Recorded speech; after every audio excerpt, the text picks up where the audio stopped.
ငငယ်တွေကကျမတို့ဟာအောင်မြင်မှုဆိုတဲ့စကားလုံးကိုပုံလေးနည်းတစ်ခုလိုတင်ကြားခံခဲ့ရပါတယ်။ကျောင်းမှာအဆင့်တရမှတော်တာအင်ဂျင်နီယာဆရာဝန်ဖြစ်မှအောင်မြင်တာအသက်30မှာကိုပိုင်အိမ်ကိုပိုင်ကားရှိမှစသဖြင့်ပေါ့လူဖွဲ့စည်းရပေးထားတဲ့ဒီပီရန်တွေနဲ့ကိုဘွားကိုတိုင်းတာကြည့်လိုက်တဲ့အခါကိုမအောင်မြင်နေပါလားညံပြင်းနေပါလားလို့ခံစားရပြီးစိတ်တက်ကြပူကြမြင်ထင်ပါတယ်တကယ်တော့အောင်မြင်မှုဆိုတာလူတိုင်းအတွက်တူညီတဲ့ one size fits all ရှယ်အင်ကြီးတည်းမဟုတ်ပါဘူးနံပါတ်1သူများရဲ့အောင်မြင်မှုကတင်းရဲ့ပျော်ရွှင်မှုဟုတ်ချင်မှဟုတ်မယ်တချို့လူတွေအတွက်အောင်မြင်မှုဆိုတာကုမ္ပဏီကြီးတစ်ခုရဲ့ CEO ဖြစ်ရတာဖြစ်ကောင်းဖြစ်မယ်ဒါပေမဲ့တင့်အတွက်အောင်မြင်မှုဆိုတာညနေခင်းမှာမိသားစုနဲ့ထမင်းအတူတူလက်ဆောင်စားရတာမျိုးဖြစ်နိုင်ပါတယ်တချို့အတွက်အောင်မြင်မှုကကဘာပတ်ခရီးသွားနိုင်တာဖြစ်ကောင်းဖြစ်မယ်တင်းအတွက်ကတော့ကိုချစ်တဲ့စာအုပ်လေးတွေဖတ်ပြီးအေးချမ်းစွာနေထိုင်ရတာဖြစ်နိုင်ပါတယ်သူများရဲ့ပြည်ရန်နဲ့တိုင်းရင်တော့တင်ဟာသူတို့လောက်မချမ်းသာလို့ယာတို့မကြည့်လို့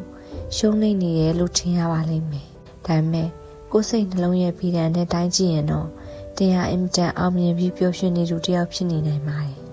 နံပါတ်2ဘဝဆိုတာပြိုင်ပွဲမဟုတ်ပါဘူးကျမတို့ဟာဘဝကိုအပြေးပြိုင်ပွဲတစ်ခုလိုသဘောထားပြီးရှေ့ရလူကိုကြော်တက်ဖို့ဘေးကလူတက်တာဖို့လောက်ပဲအာယုံဆိုင်နေတတ်ကြပါတယ်တကယ်တော့ဘဝဆိုတာပြိုင်ပွဲမဟုတ်ပါဘူးကိုယ်ပိုင်လန်ခီးလေးတစ်ခုပါလူတိုင်းမှာမတူညီတဲ့အရေးချင်းမတူညီတဲ့ဝါဒနာမတူညီတဲ့ပန်းတိုင်တွေကိုစီရှိကြပါတယ်ငါးတကောင်ကိုတစ်ပင်တက်ခိုင်းပြီးမတက်နိုင်လို့ညံ့နေလို့ပြောလို့မရပါဘူး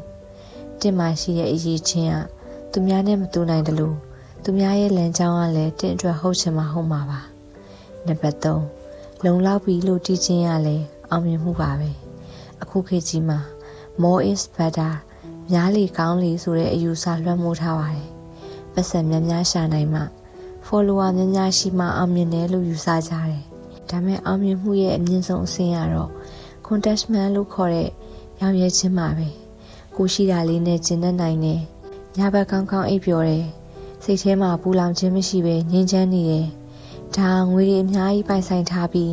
စိတ်ဆင်းရဲနေရသူတွေမရနိုင်တဲ့အောင်မြင်မှုအစစ်မှန်ပါပဲနံပါတ်4ကိုပေတံကိုပြန်ဖန်တီးပါဒါကြောင့်သူများတွေကမ်းပေးတဲ့ပေတံအကျိုးတွေကိုလွှတ်ပစ်လိုက်ပါပြီးရင်ကိုဘဝအတွက်အောင်မြင်မှုဆိုတာဘာလဲလို့ကိုပြန်မေးပါတင်အတွက်အောင်မြင်မှုဆိုတာကျမ်းမာရေးကောင်းတာလားတင်အတွက်အောင်မြင်မှုဆိုတာကိုဝါဒနာပါတဲ့အလုပ်ကိုလုပ်ခွင့်ရတာလားတင်အတွက်အောင်မြင်မှုဆိုတာလူတစ်ပါးကိုကူညီခွင့်ရတာလားအဖြေကဘာပဲဖြစ်ဖြစ်ဒီအဖြေကတင့်အတွက်မှန်ကန်ပါတယ်အောင်မြင်မှုဆိုတာ